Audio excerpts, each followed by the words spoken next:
Ladies and gentlemen, would you all please stand and join Kathleen Durley in singing our national anthem.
Thank you, and please be seated.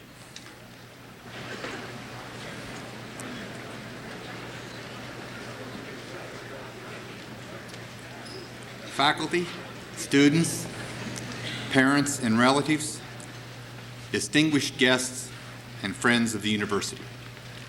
I am delighted to welcome you to this, the 155th Commencement of the University of Wisconsin-Platteville. This year we celebrate the 129th anniversary of the founding at Platteville of the first normal school in the state of Wisconsin, the birth of what has become today's University of Wisconsin-Platteville.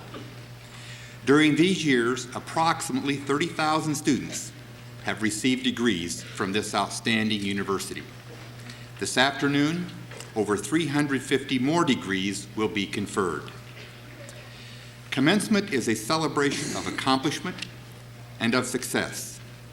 It is a time for students, faculty, family, and friends to remember, to reflect, and to anticipate the future as these degree candidates, soon to become alumni as graduates, commence a new life. The graduating senior selected to deliver the valedictory address today is Michael J. Harm, who will receive a Bachelor of Science degree in Industrial Engineering from the College of Engineering, Mathematics, and Science. He has completed minors in Business Administration and Mathematics as well. Mr. Harm is a native of La Crescent, Minnesota. He has financed 100% of his college expenses himself through a series of scholarships, jobs, and internships. He has achieved the Dean's List and Chancellor's Honors several times, and a number of scholarships he has been awarded recognize his leadership and service to the campus and community, as well as his significant academic achievement. He has participated in a number of research projects and special activities during his college career, including industrial systems and facilities design projects sponsored by private companies.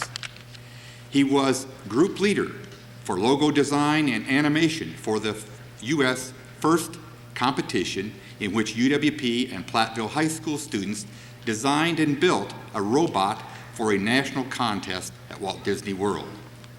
He is an active member and has held office in the Institute of Industrial Engineers, the Engineering Student Council, Tau Beta Pi, and Alpha Pi Mu. Mike, his wife, Teresa, and their 5-month-old son, Joshua, are Platteville residents. Michael Harm.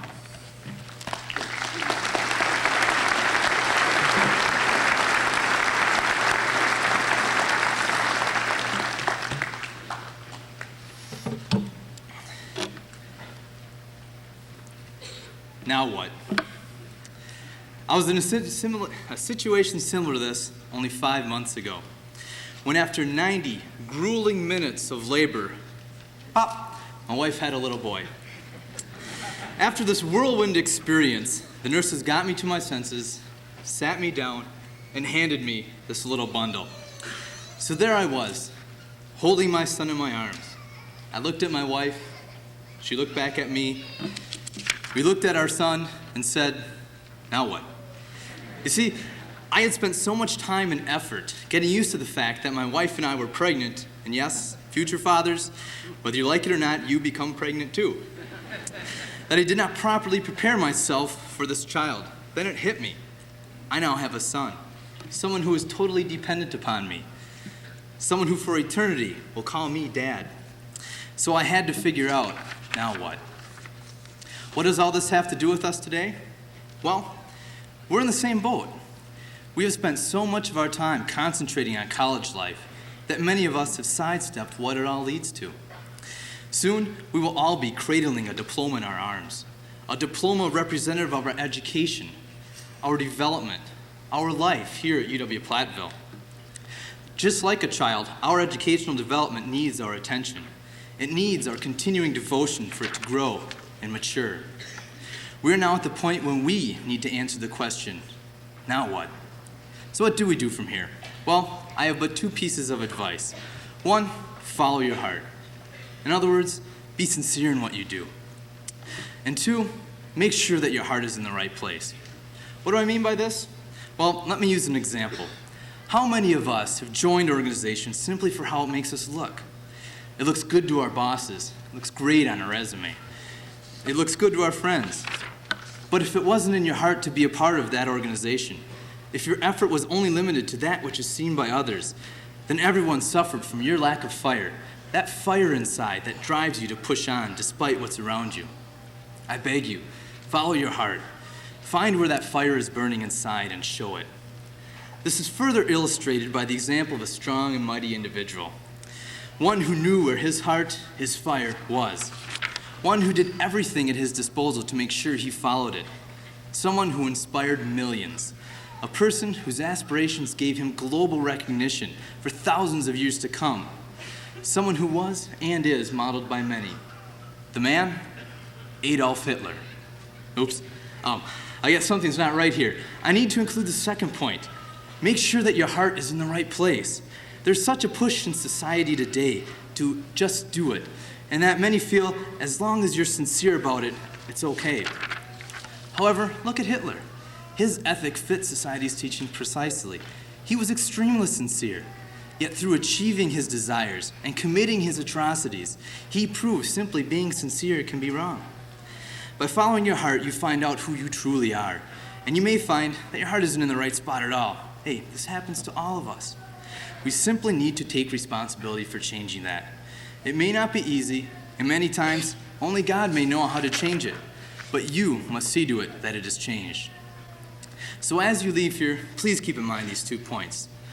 Follow your heart. Be sincere in all that you do. And 2, make sure that your heart is in the right place. You may not see fame and glory. You may not be the wealthiest person on earth, but you will be yourself. You will be successful. You'll be someone that maybe the whole world will not look up to, but that a little child may.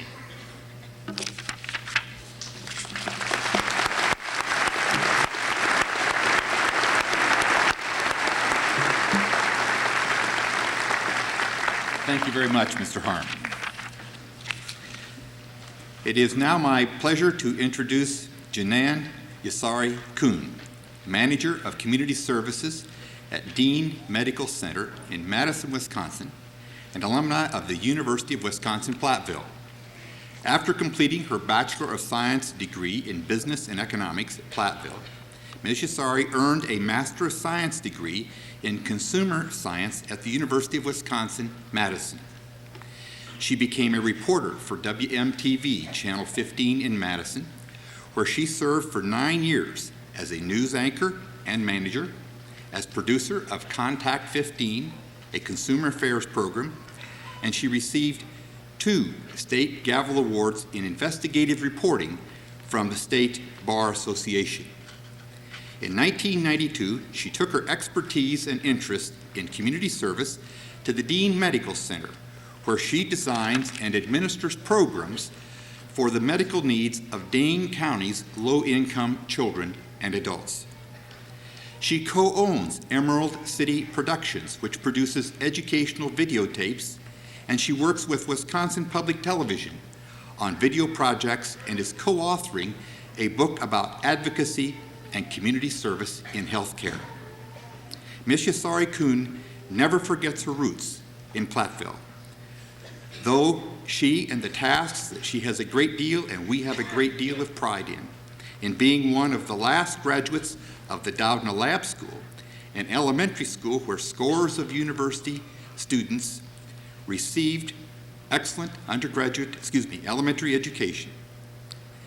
She has proved to be an outstanding leader in her field and a true leader for the future and a role model for the young people here today. Ms. Yasari Kuhn, welcome.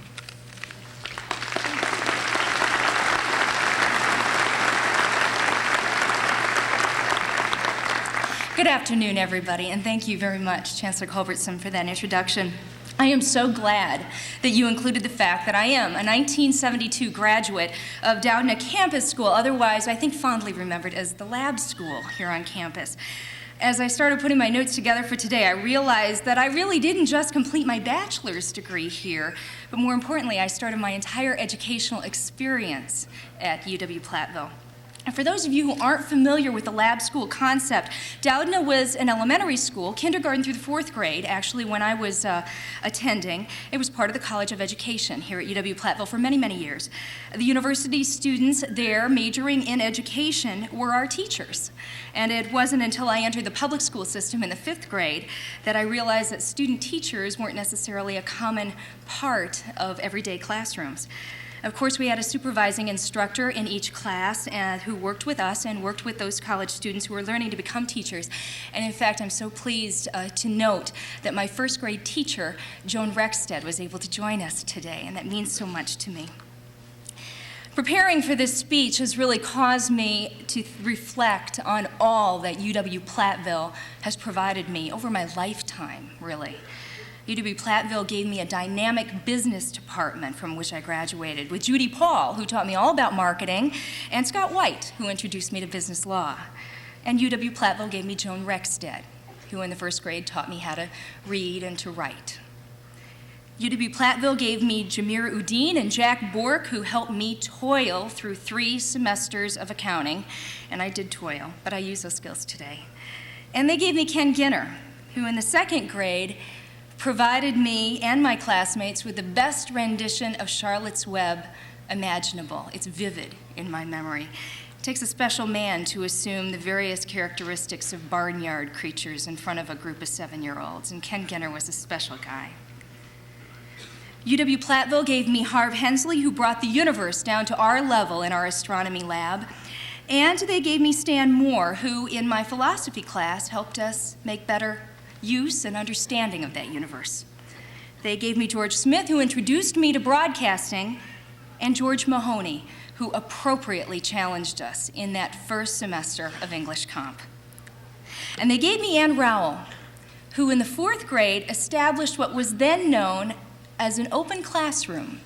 Mrs. Rowell would sit down with each of us individually on Fridays, and she'd negotiate a contract with us. Remember, we're 4th graders. That contract was designed to outline what each of us hoped to accomplish in the following week.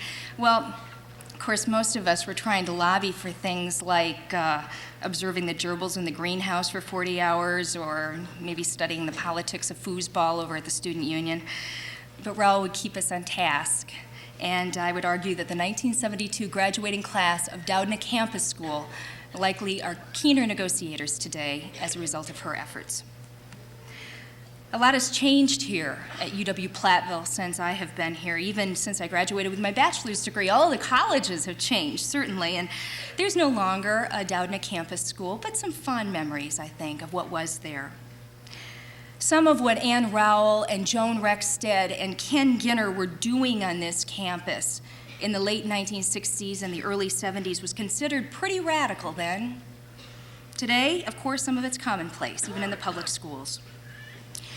Joan Rexted and Ken Ginner and Ann Rowell took some risks, and I'm really glad they did, because I think that those of us who were in their classes learned some valuable lessons from their willingness to consider options and to try different things. In putting my notes together for today, I tried to think back to what you all might be thinking today, the graduates in this room. I'd imagine you're all pretty happy, and you should be. Certainly, this is a day to celebrate. Think of all the hard work that you've accomplished over the course of the last 4 years. 5 years for some of you. That's okay, a little longer, that's all right. Think of all those tests you aced, even last week, your finals and such. You passed them, and that counts too. Think of all that beer you drank. That's got to count for something, yes. I remember fondly study halls at the Hoist House. Yeah, when I was graduating 13 years ago, I remember feeling happy. Actually, no, I was terrified. And I was terrified for a couple of different reasons. First of all, you see, my father at the time was the dean of the school that I graduated from, the College of Business, Industry, and Communications. And as you will soon find out, when you walk across this stage, the dean stands up here and shakes your hand as you walk across the stage. Well, for those of you who know my dad, you can understand that I knew this little exchange would likely not go without incident. So on my commencement day, I am trembling as my major is called, and I'm walking toward the stage. And as I'm getting closer and closer to walking across that stage and shaking the dean's hand, I am fearful. I walk across the stage and I come upon the dean, and he, of course, comes through in rare form by grabbing me and saying, "Give me a kiss, honey." You gotta understand, this guy was standing very near a microphone and his voice carried through the stadium. I tried to recover, and of course, as I did recover and I kind of glanced up toward the crowd, it occurred to me that these people had no idea this man was my father. You think that's bad? Imagine the horror of my two younger brothers as they were each accosted in the same way years later. Yes. I assure you that Chancellor Culbertson and the deans will not embarrass you in this way today. So now you can understand why I was terrified. Well, I was also pretty scared, though, because I really had no idea what my future would hold. First of all, it seemed impossible to find work. Let's remember that the year was 1983. There was a huge recession going on. It was tough to find work, and all of those best-laid plans that I had come up with just were not coming together the way that I wanted. And while I remember feeling really pretty scared and feeling really pretty low about myself, somehow I realized that I couldn't count on my future just happening, but I had to make it happen. So for starters, I moved physically, and while Madison might not seem far away, at the time it was light years away from Grant County. I found a friendship in a person who helped me build a lot of confidence in myself, to help me build confidence that I could do and I could be whatever I wanted to be. And years later, that friend became my husband. And I learned how to recognize and deal with and accept something called change. I entered graduate school right out of Platteville, and when the call came to join Channel 15 News as a producer about 3 months after I moved to Madison, my first thought was, I don't have a clue about producing TV. Not a clue, and I didn't. But I also knew that if I was to make something happen for me, I needed to change my outlook about what I was capable of doing. I needed to take some risks. And I took the job.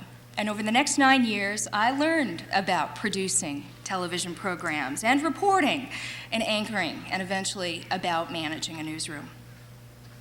So now let's go back to you. You've got plans. Plans that are certain to lead you down that road to success. I had plans, but that big old bad recession kind of got in the way of them for a while. You know, it's interesting to note, though, that I think that's when things really started to take form for me. I'm here to tell you that your plans, as well designed and constructed as they may be, will likely not happen as you've planned. I'm here to tell you that the enormity of change in our country, in our world for that matter, has brought about incredible change for individuals in our society as well. And that means you and me. It means that if you had asked me 13 years ago where I would be going, my vision would have been very different from where I've actually been. And it means that I had no idea that within 13 years, I'd have had 3 different careers already, working in several different institutions and industries. I could not have charted the challenges that I would have faced, the difficulties I would encounter, the issues I would champion on behalf of myself and others. It means that all of our futures in this room are really quite uncertain, and that it's a bad plan, that which cannot be changed.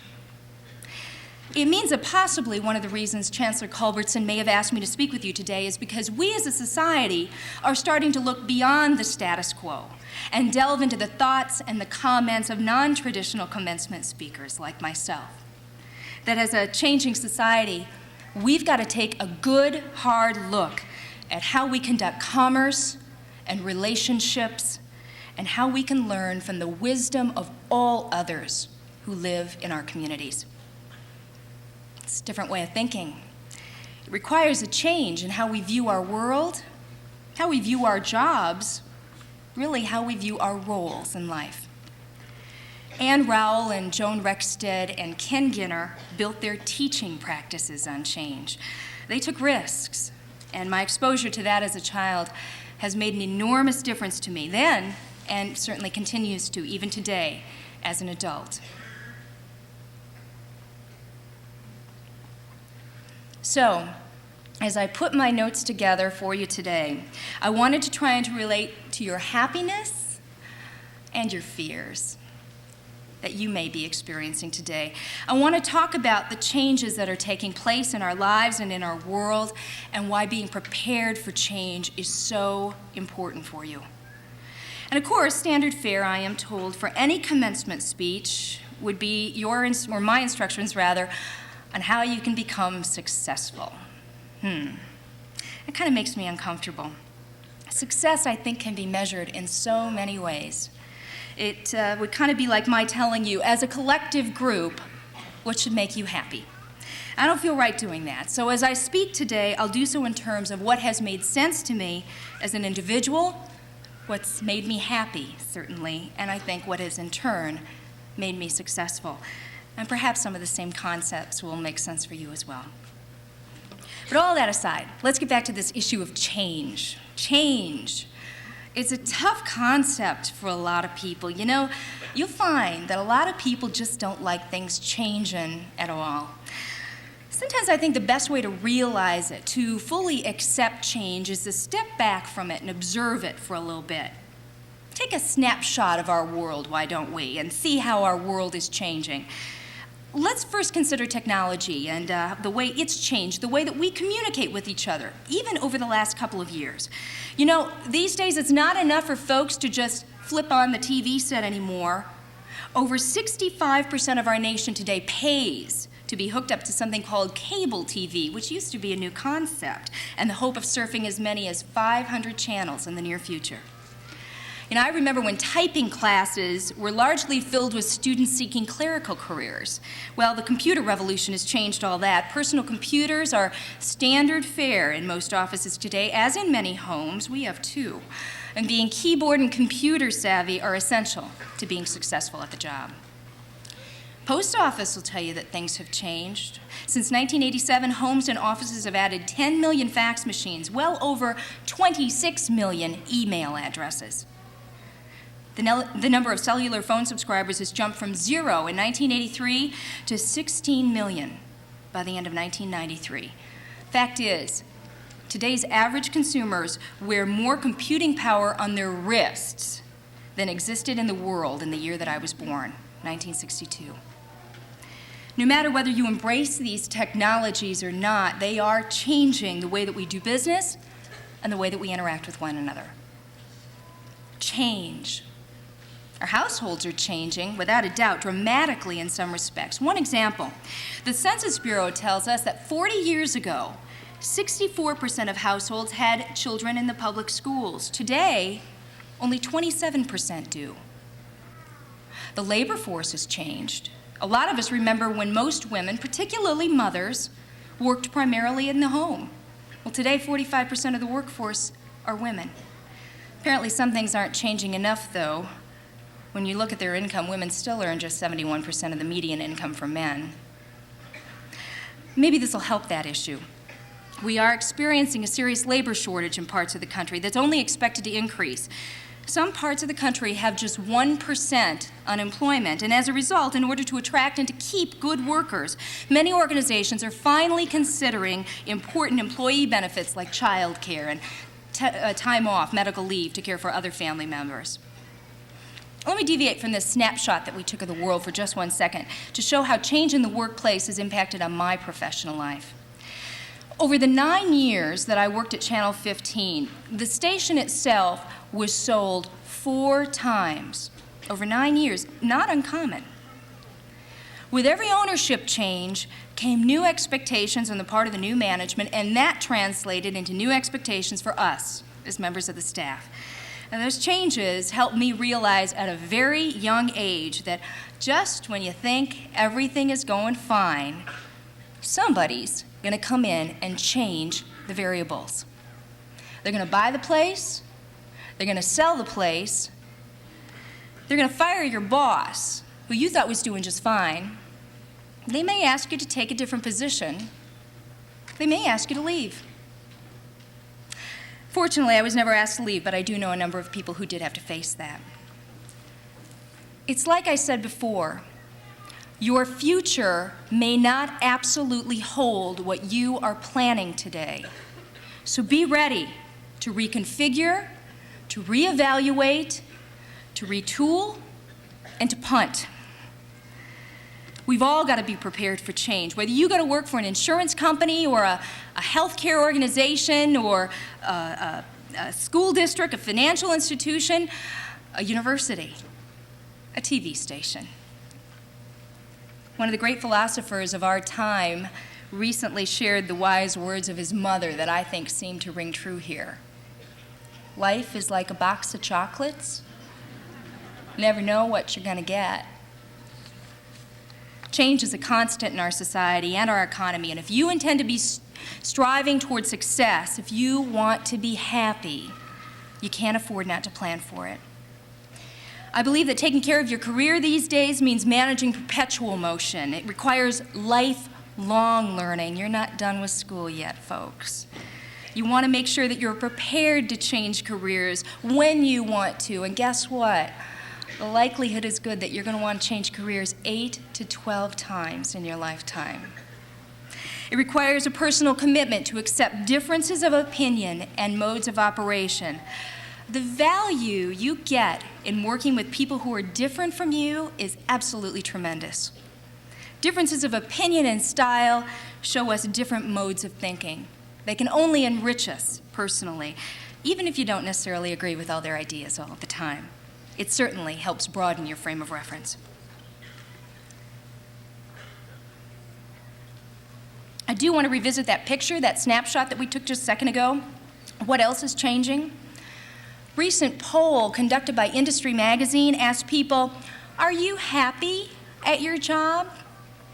67% said, no, I'm not happy at my job. The majority of those indicating unhappiness indicated they did not feel valued on the job. That same Industry Magazine survey asked presidents of companies what their greatest frustrations were. A stunning 85% listed in their top 5 frustrations only being told by their employees what problems exist. They really wanted their employees to take the extra step to come up with creative solutions. For you, that means if you want to be happy on the job, you have to show your value in ways that are meaningful to your organization, and ultimately, you'll feel valued as well. Really isn't any room these days for employees who just put in their time, kind of going through the motions, only given half-hearted effort. Expect your employers to expect more from you. Today, it's your contribution that counts, not the number of hours you put in or even the number of years. Instead, you've got to be resourceful.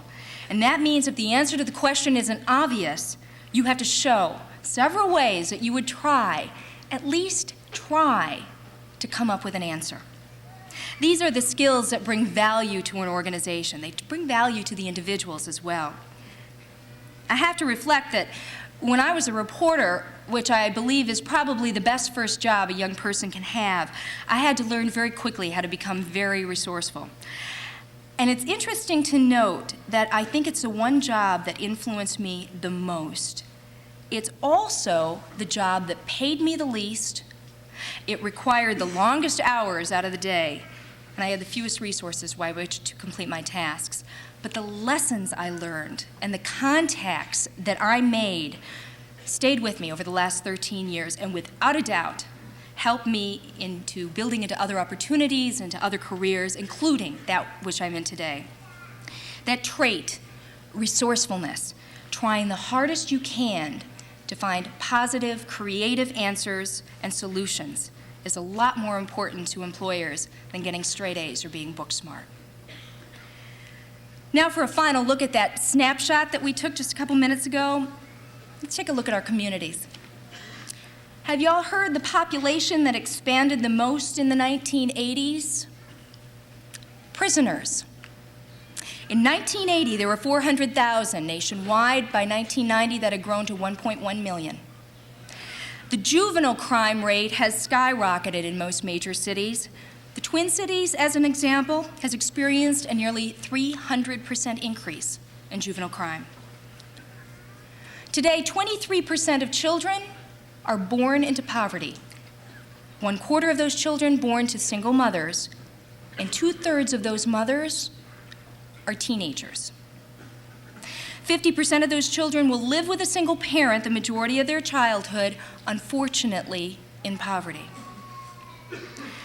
And of those children born into poverty, 1/3 will never receive the necessary immunizations that they need to fight preventable illnesses, easy stuff, like polio, diphtheria, pertussis.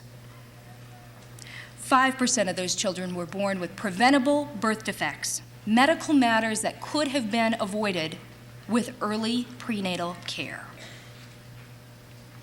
Nasty stuff. But you're all going to walk across this stage pretty soon and be college graduates and never have to look at it, huh? Don't bet on it. The changes that are taking place in our communities across the country will indeed impact each and every one of us in this room, regardless of where we live or what culture we come from or who we choose to associate with, personally or professionally. These challenged populations are not going away. They're here to stay. Their numbers are growing, as are their needs. Here's the challenge for you and for me. Within a couple of minutes, you're going to walk across this stage and you're going to be handed what I call a ticket to opportunity. As ticket holders, I firmly believe we have a responsibility to share the advantages that we have attained. It's in the best interest of our communities. It's in the best interest of the increasing numbers of children born into poverty in those communities. And I'd argue it's in your personal best interest as well. A lot of people ask me about my job at Dean Medical Center, and it'd be real easy for me to answer people by simply saying that as manager of community services at Dean, I administer a program for our uninsured patients. But when people ask me about my job, I'm very quick to respond that every day, I, along with my staff, have an opportunity to make a difference in someone's life. Our programs work to help disadvantaged folks access the various community and other public assistance sources for which they're eligible. I also manage the Charity Care Fund at Dean, which helps some of our patients obtain medical care that they otherwise could not afford. I don't just feel fortunate because I have an opportunity to establish programs that reach out to a challenged population that truly does need help. What really makes me happy is that a major Wisconsin corporation chooses to reach out to this population in a very meaningful way. What makes me happy is that the administrators and the physician-directed board of Dean Health Systems has recognized the needs in the communities that we serve, and we've worked hard to come up with creative solutions to those very difficult problems. That is what making a difference is all about. That is what sharing your ticket is all about. Making contributions to our communities, either through corporate community service or on your own as an individual. As ticket holders, as you enter the workforce, I ask that you help your respective organizations identify areas where your groups can make a difference in your community. You can help in so many ways. Examples, in addition to health benefits counseling at Dean, we've chosen to establish free clinics in targeted neighborhoods for low-income children so they can get those physical exams and those immunizations that they need. We also reach out to at-risk pregnant patients to make sure that they're getting the prenatal appointments so that their babies are born healthy. As individuals, there are hundreds of ways that you can make a difference in individual lives. You know, a recent Lou Harris poll indicated that 73% of students said mentors help them raise their goals and expectations for themselves. 87% of high school students who had the chance to be guided by someone went on to college or planned to within a year of graduation. And of all students polled, 59% showed improved grades after having a mentor. An African proverb I like so much reads, "Few burdens are heavy when everybody lifts." Imagine the difference that we could make if each of you committed to mentoring a child. Share your ticket. Depending on the communities where you settle, the opportunities to positively impact on other lives are countless. You know, it really doesn't matter how many degrees you have or how many letters follow your name. It's what you do for people that counts. History will not be impressed with your degree. Brilliance alone is not responsible for an individual's success. In truth, it's how many lives we light up, how many lives we've lifted as we climb.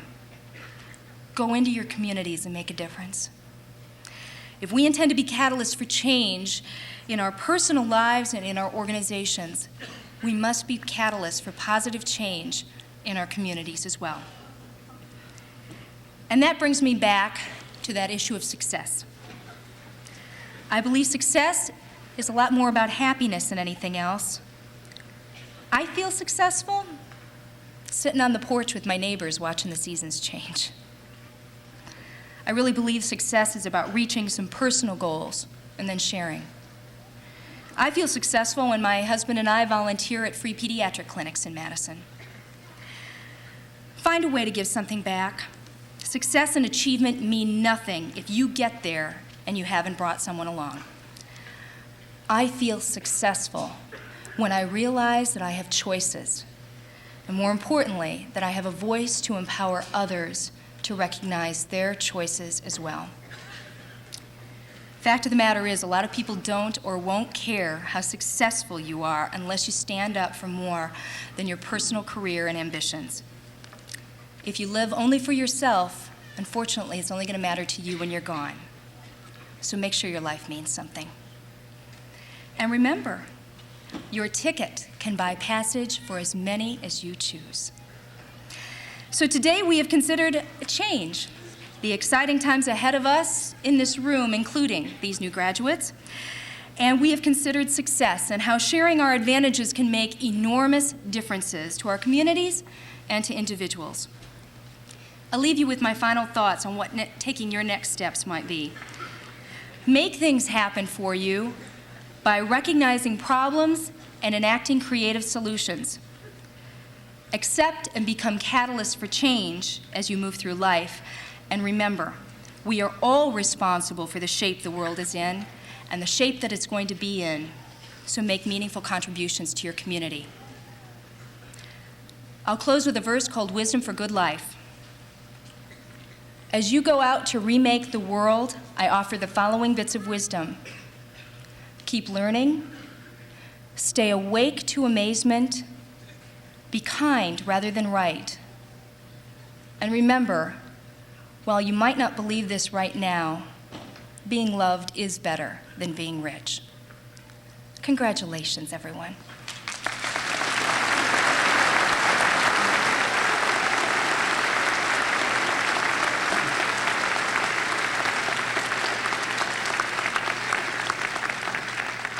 Thank you, Ms. Yasari-kun. I think I would be remiss if I did not note that her parents are among the faculty and in the audience here with us today. So Katan and Ann, would you please stand and be recognized? Please.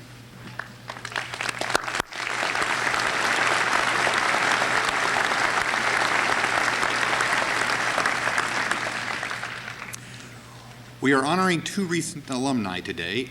Eligibility for the recent Alumni Award includes graduation within the last 15 years.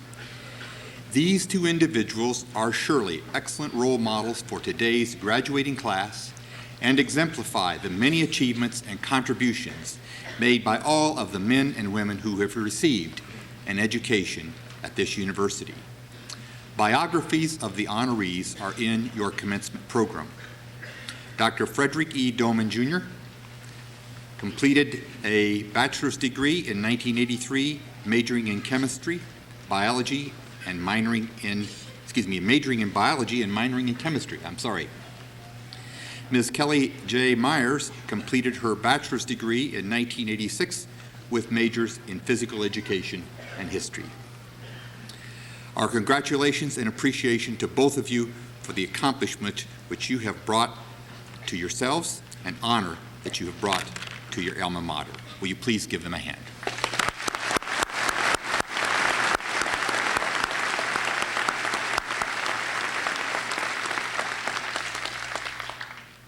Mr. Dennis Pratt, President of the UW-Platteville Alumni Association, will now announce the awards of alumni life memberships. Mr. Pratt.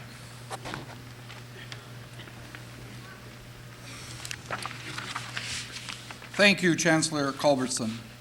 Graduates, on behalf of the UW-Platteville Alumni Association, it is indeed my pleasure to congratulate you and your families on your graduation today.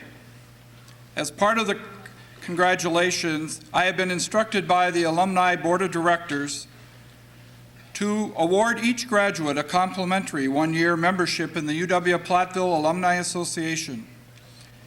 It is our hope that through that 1 year, that you will decide to permanently join our Alumni Association in support of UW-Platteville.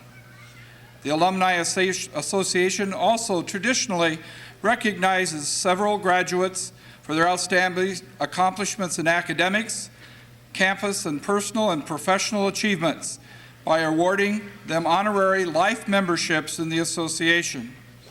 This year, we are making 4 such awards. As I introduce them alphabetically, I would ask that you please hold your applause until all are introduced. I ask the recipients to please stand and remain standing as they are introduced. Casey Christensen, she's from Cottage Grove, Wisconsin, and today will graduate with a degree in technical communications. Tim DeTroy from Sheboygan, Wisconsin, today will graduate with a degree in reclamation. Robert Kruger from Fond du Lac, Wisconsin, will graduate today with a degree in electrical engineering. And Joel Mitch from Waukesha, Wisconsin, with a degree in civil engineering. Congratulations to each one of you, and thank you very much.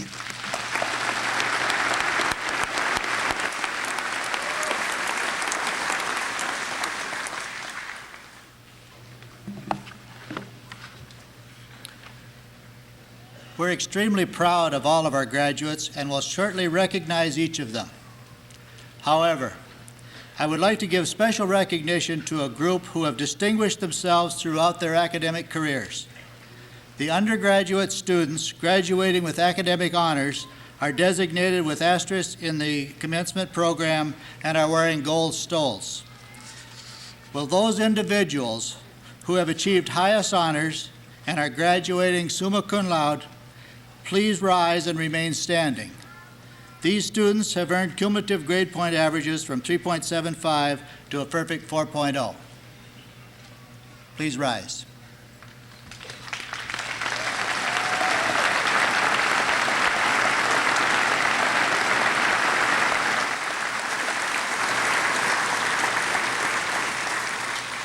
Will those graduates who have achieved honors and are graduating magna cum laude please rise and remain standing?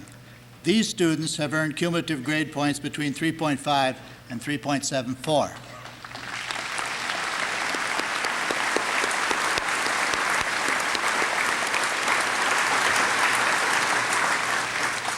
Now, will all candidates for the bachelor's and master's degrees please stand?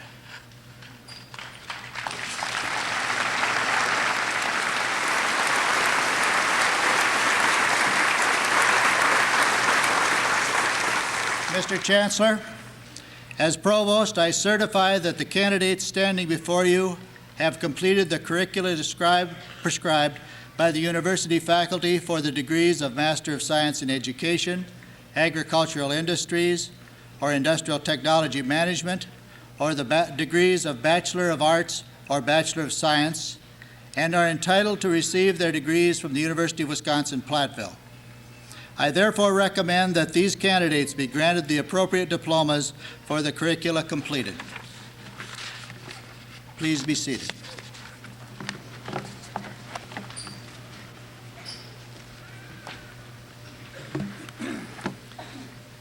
Upon this certification by the provost that you have completed the requirements established by the university faculty for the various degrees, and with the authority vested in me by the Board of Regents of the University of Wisconsin System, I am pleased to confer upon you the degree which you have earned, together with all of the rights and privileges attending thereto.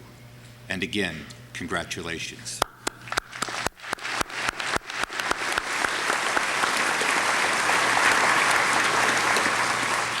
Will the deans now present the degree recipients?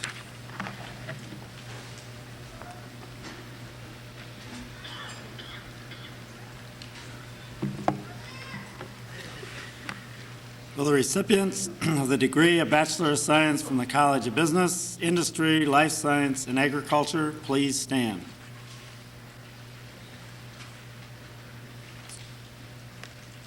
Will the recipients please come forward?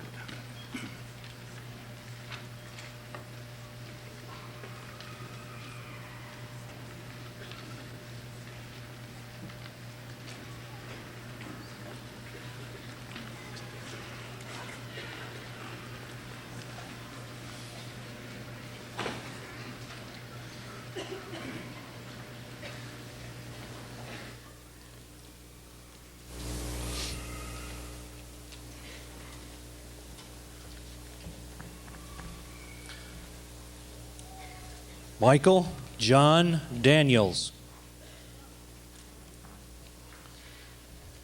Jennifer Ray Beardsley. Jeremy Robert Belter. Mary Alice Bernard.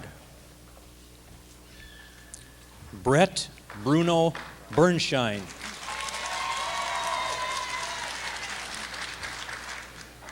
Sarah Jean Blazik. Michael Timothy Breed. Keith Allen Brockman. Robin L. Campbell. Joseph Allen Carnes. Kenneth Joseph Charles. Casey Ann Christensen. Timothy David Clark. Scott Lee Klausing. Brian Lee Cahoon. Sandra Lee Cook. Sonia I. Cotto-Fabo. Brian John Davis. Jory Matthew Demmel. Timothy M. DeTroy. Joseph Edward Diedrich. Aaron Robert Digman. Justin Robert Edge. John William Fisher. Sheila A. Gable. Jennifer Lynn Gilding. Michael A. Gorgon. Mark Allen Grabarczyk. Michael John Green.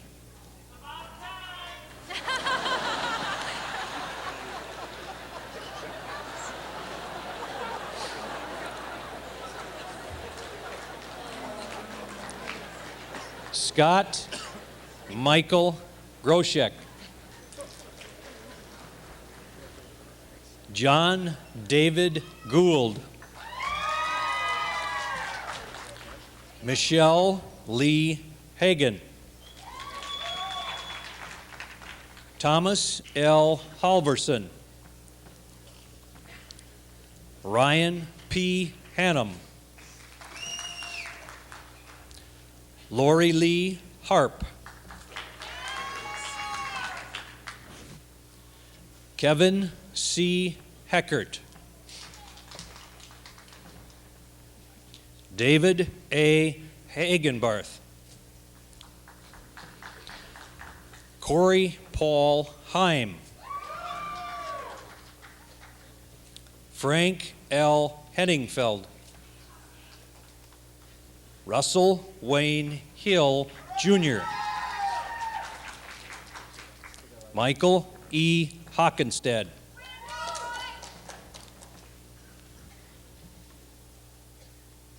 Catherine Lynn Holmgren, Green. Matthew David Homuth. Lori Elizabeth Huff. M. David Kinney. Meredith Lynn Kramer. Victoria A. Krantz.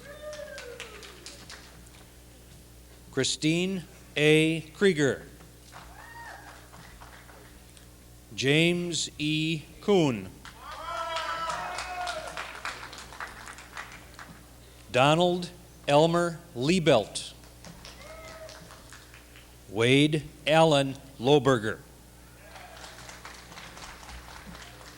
Marjorie Lynn Leader. Keith E. McGowan. Jamie Michael McCluskey. John Matthew McNally. Rochelle Lynn Merzon.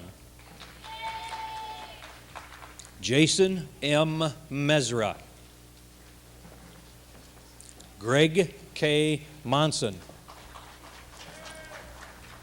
Eric William Maury. Joel Carl Mueller.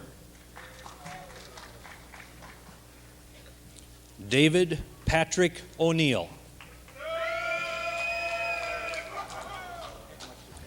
Kurt L. Orcutt. Andrew J. Parr. Anthony Vincent Peplinski. Louise Ann Pink. Peter James Polarski. Jack Thomas Pollitt. Paul Adam Reinecke. Shelley Lynn Ryder. Brian Mark Rosler. Ronald Robert Rule. Brian Todd Sauer. Michael Robert Schmidt. Michelle Renee Schmitz. Quentin Schrader. Robert C. Schrader. Kevin Lloyd Scholes. Jeff Schaefer. Stephanie DeShaw. D. Shaw. Stacy Lynn Shervin. Peter Simon. Dale Robert Summer. Julie Ann Steffen. Terry Allen Stevens. Jennifer Lynn Teasdale. Eric E. Tom. Chad Michael Timmerman. Brandon Paul Tolley. Brandon Tao Vang. Chad Tyler Veith. Jason E. Weigel. Nathan Thomas Weinkoff. Jennifer Ann West. Terrence Lavelle Williams. Janita L. Winter. Julie Robin Whitkoff. Randall S. Wolf.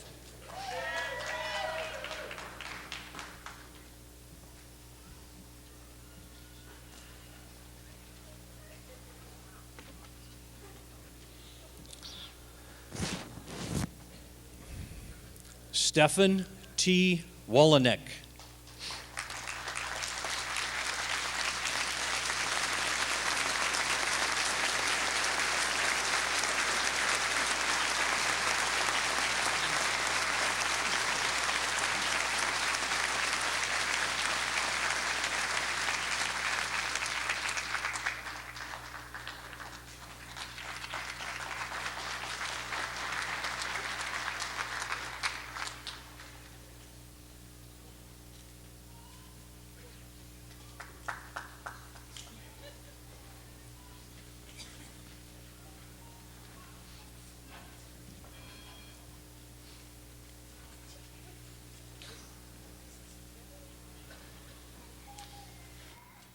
Mr. Chancellor, as Dean of the College of Business, Industry, Life Science, and Agriculture, and representing the college faculty, I present to you the recipient's degree of Bachelor of Science from the College of Business, Industry, Life Science, and Agriculture. We certainly wish you the best in your futures. Congratulations.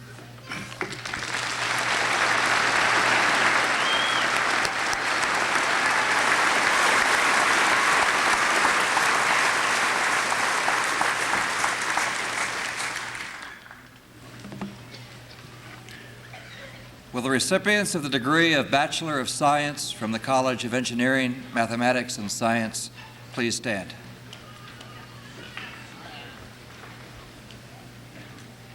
Will the recipients please come forward?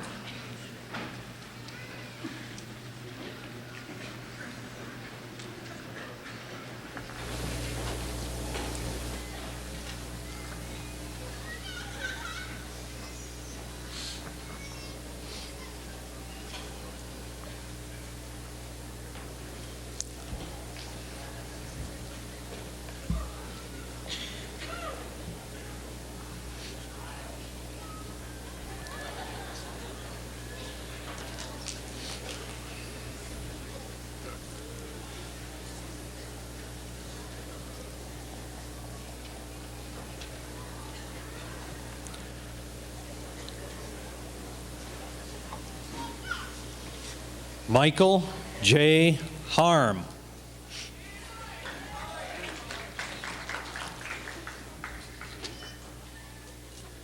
Cade C. Christensen. Mark Allen Adamczak. Scott Allen Ainsworth.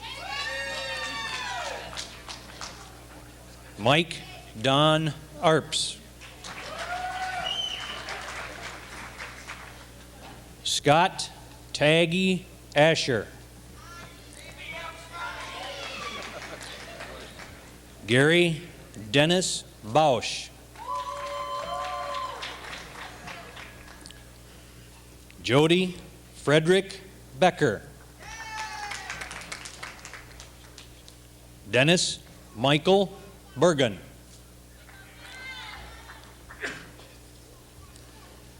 Francis Richard Bering. Hasib Islam Boyan. Carrie J. Biederman. Michael E. Blodgett. Roger L. Brown. Craig A. Burris. Mark Duane Butner. Yang Chang. Bradley Roger Chupp. J. Anthony Daninger. Barry A. Deschanel. Stephen Robert DeTemple. Christopher Dean Dobkins. Lisa Marie Dryfirst. Kevin Michael Eagle. Utpal J. Gandhi. Brad Lee Graves. Jason Wilhelm Hall. Jason George Hassler. James B. Havlick. Paul Gregory Herlash. Patrick Thomas Heppert. Glenn William Heflin. Joseph David Hoffman. Terrence Richard Hoffman. Shelley Huss Hockenstad. John Lloyd Jenkins. Jai John Kelsey. Russell Nathan Kiefer. Mark Edward King. William Antone Michek. Troy James Coleman. Robert Lloyd Kruger. David Andrew Krugler. Charles Joseph Lamb. Bradley Scott Lang. David James Latka. Stephen Paul Latoski. Matthew John Lawfer. Bradley Benjamin Lowes. Timothy D. Lusk. Douglas John Martin. David D. McCallum. Timothy Dennis Meeker.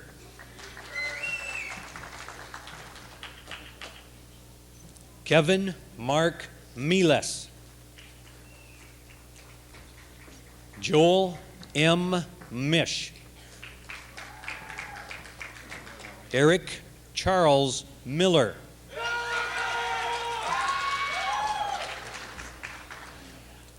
Douglas Allen Moyer.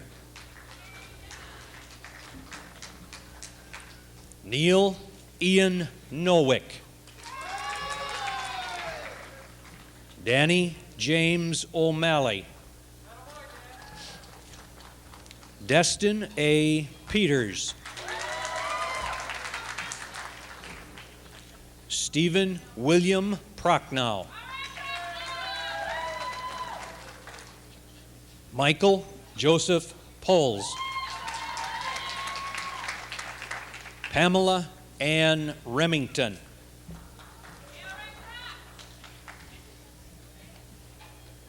Terrence Jacob Reuter. David Dennis Ryan. Michelle Lee Sadler.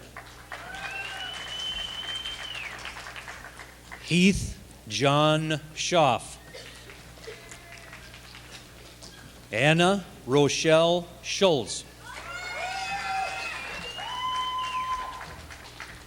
Matthew Paul Schumann. Douglas Charles Schwab. James P. Schwingle. Marie F. Schwingle. Michelle Eunice Sewert.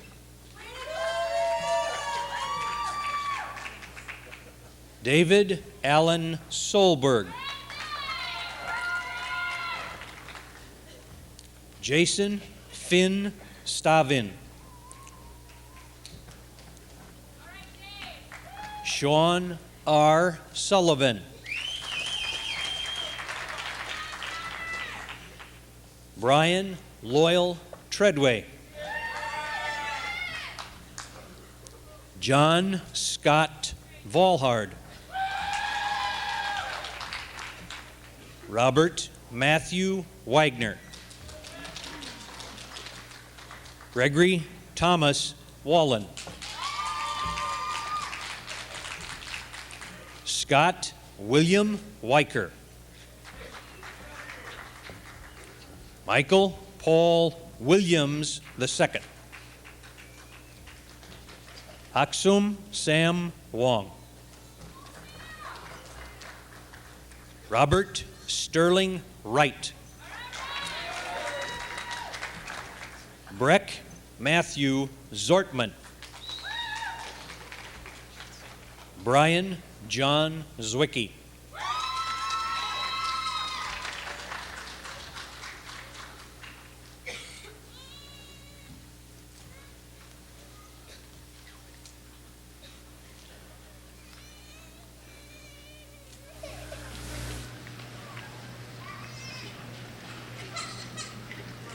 Mr. Chancellor, as Dean of the College of Engineering, Mathematics, and Science, and representing the college faculty, I present to you the recipients of the degree of Bachelor's of Science from the College of Engineering, Mathematics, and Science.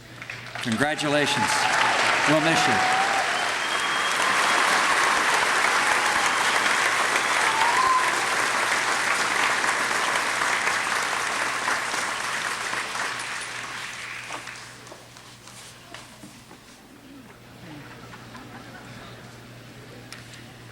Will the recipients of the degree of Bachelor of Arts or Bachelor of Science from the College of Liberal Arts and Education please stand?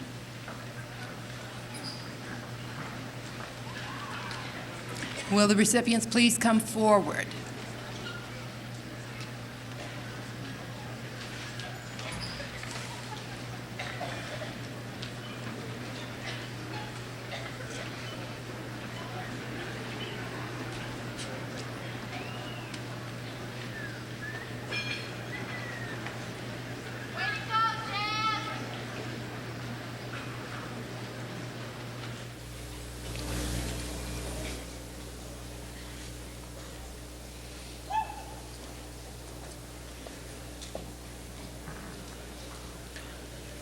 Denise M. Bell. Lisa M. Alexander. Jennifer J. Ash. Margie Ann Bilefus.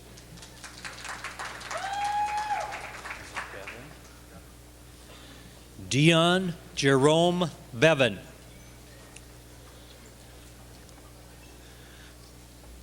Jeffrey Jesse Biba. Robert David Billig.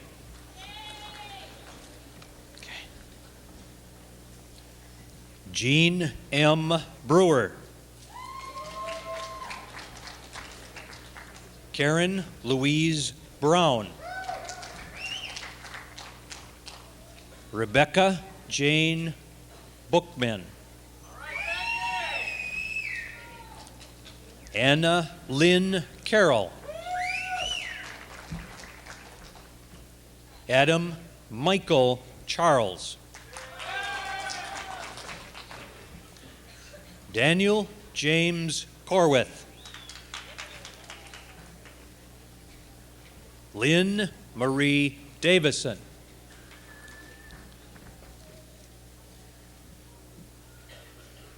Janine Marie Damaraki. Brian Richard Douglas. Jamie Lee Egan. Joanne C. Gallagher.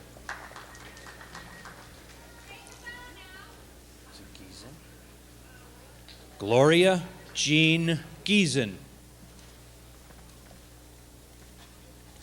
Jennifer L. Gottinger. Shelley Sue Gould. Amy Beth Graff.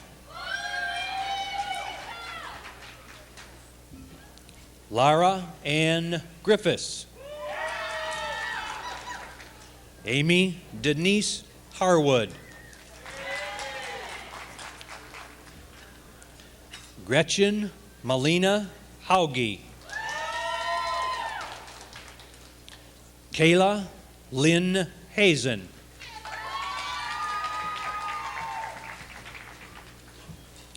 Brenda K. Halen. Gloria Lynn Henricks. Jennifer Marie Ingebrigtsen. Colleen Ann Ingwell. Sarah Elizabeth Just. Randall Lewis Kleinhaus.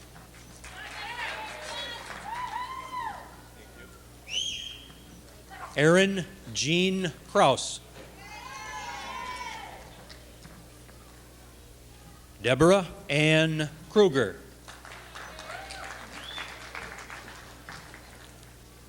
Cindy Jo Lawrence. Jeffrey T. Lindeman. Melissa Jane Lovell.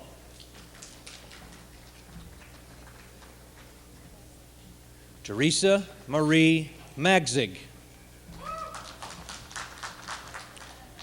Colin Marvin McChesney. Wendy Jean McCormick.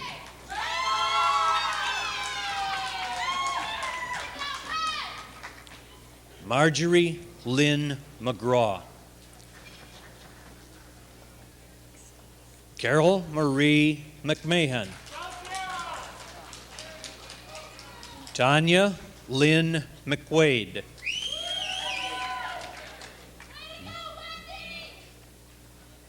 Brenda Ann Mesra. Bobby M. Mitchell. Vicki Ann Mueller. Mark Andrew Mulligan.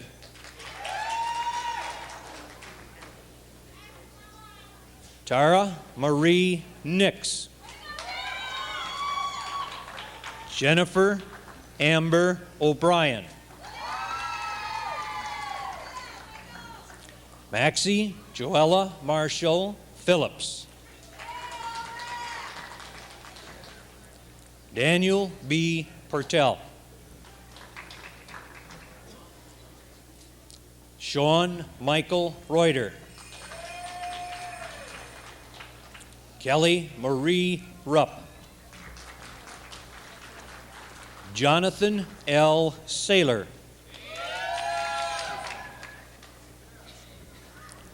John C. Schlesman.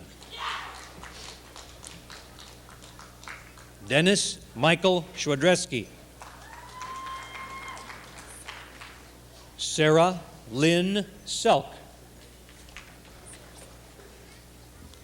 Kathy J. Severson. Darren Michael Sharp. Vicki Lynn Sukup. Dawn M. Statz. Cynthia Lynn Toffney. Joanne Marie Thomas. Robert David Trannell. Karen R. Trendle. Stacy Marie Updike. Christopher Lee White. Christy K. Wiest. Jack Carl Wilkinson. Derek Richard Wonder.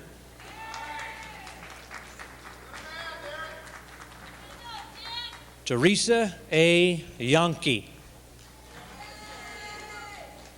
Christy Joe Young.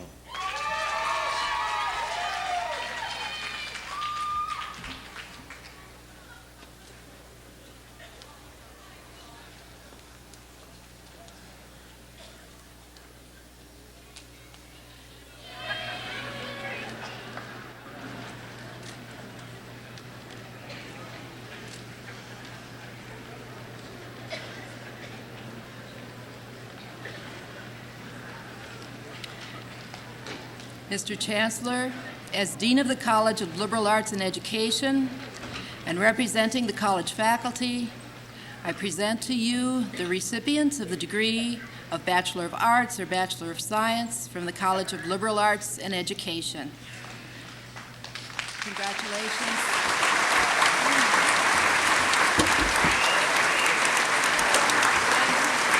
Please be seated.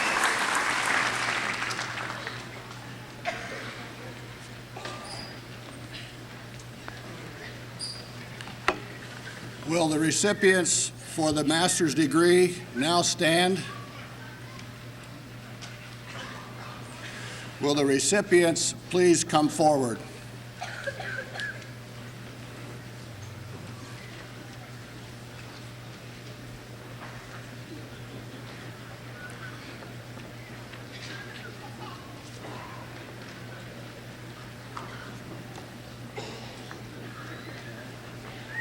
Amy Christina Alstead.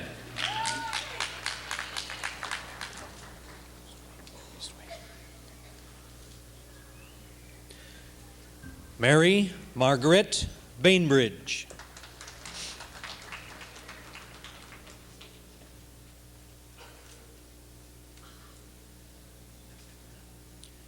Richard Bachop.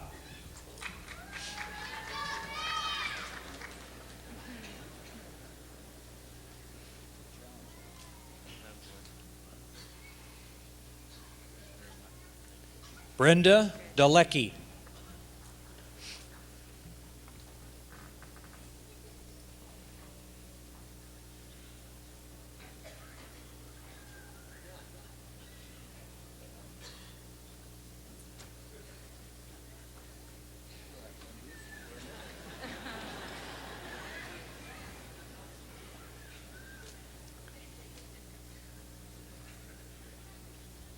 Joan M. Driscoll.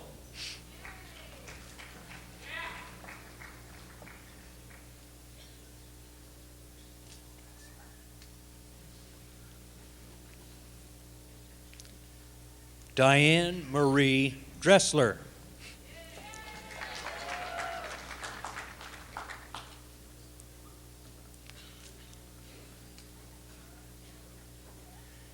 Wendy K. Garrity.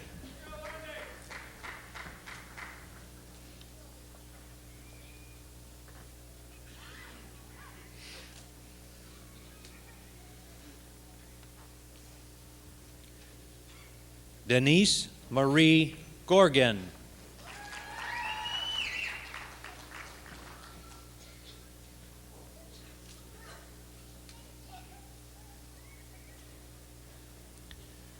Barbara A. Hazen.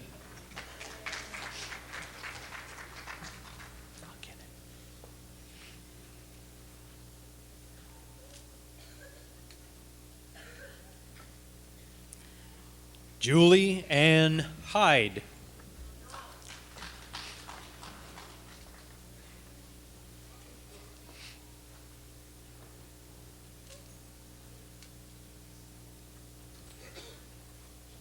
Janice Olson.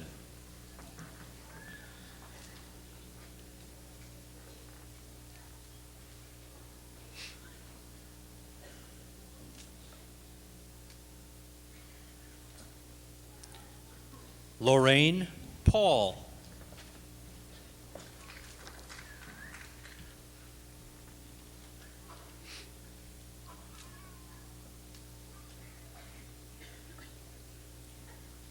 Dennis F. Rupp.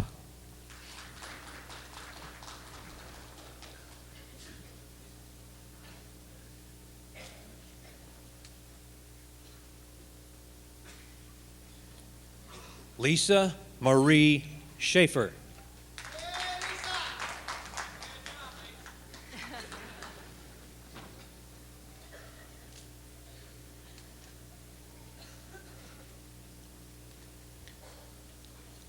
Therese A. Woodworth.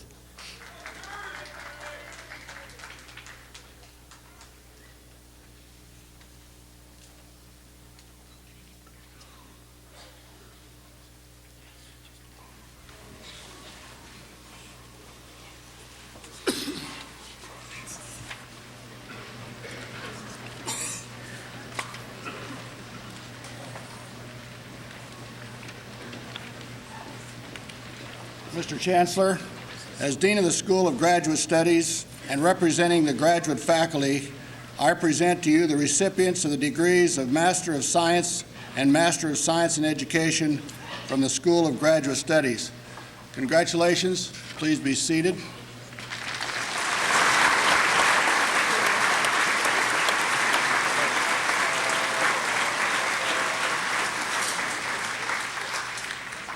This ceremony would not have been possible today without the time and effort so many have generously given to this effort. The members of the Commencement Committee are listed in your program. Frank Eshelman, a distinguished member of our faculty, served as Commencement Marshal. The names of the graduates were read by Edward Deneen, University Registrar. The University Student Ambassadors distributed programs and organized seating for the audience members. Lead singer Kathleen Durley, conductor Barry Ellis, and the Symphony Band deserve our appreciation for the music accompanying today's ceremony. Will the committee members, Mr. Deneen, Professors Eshelman and Ellis, Ms. Durley, and the members of the Symphony Band please stand and be recognized.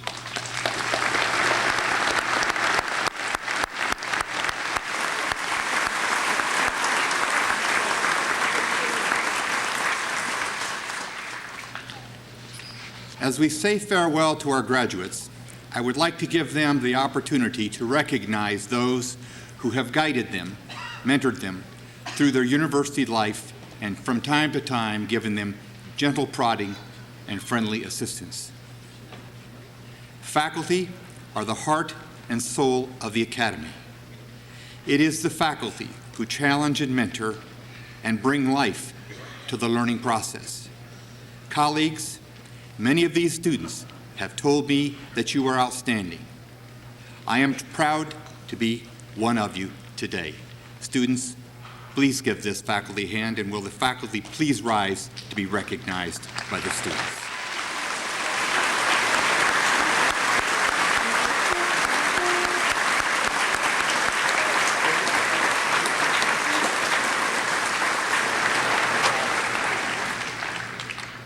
There are yet others who have provided not only encouragement, moral support, and financial assistance, but care and love as well. Will the parents, grandparents, husbands or wives, children and grandchildren of the graduates please stand and be recognized?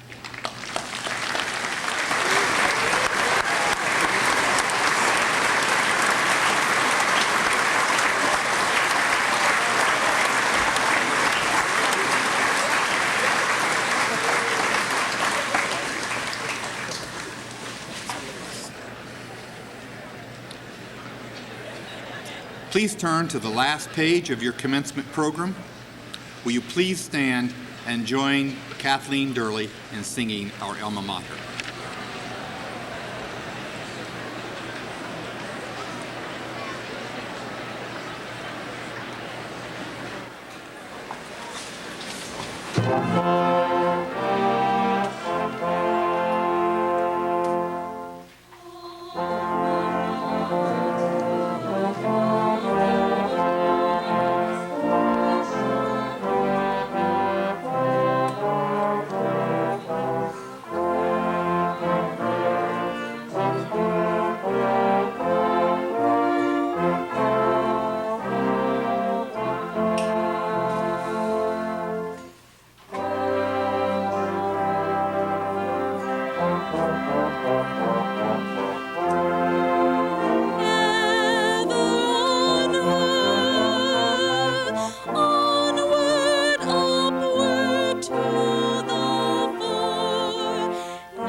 Please be seated.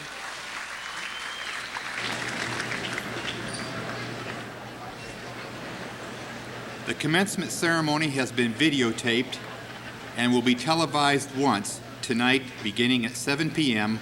on cable TV Channel 5. Please remain seated until the faculty have left the gymnasium. The graduates will remain to greet their parents, relatives, and friends. Thank you very much.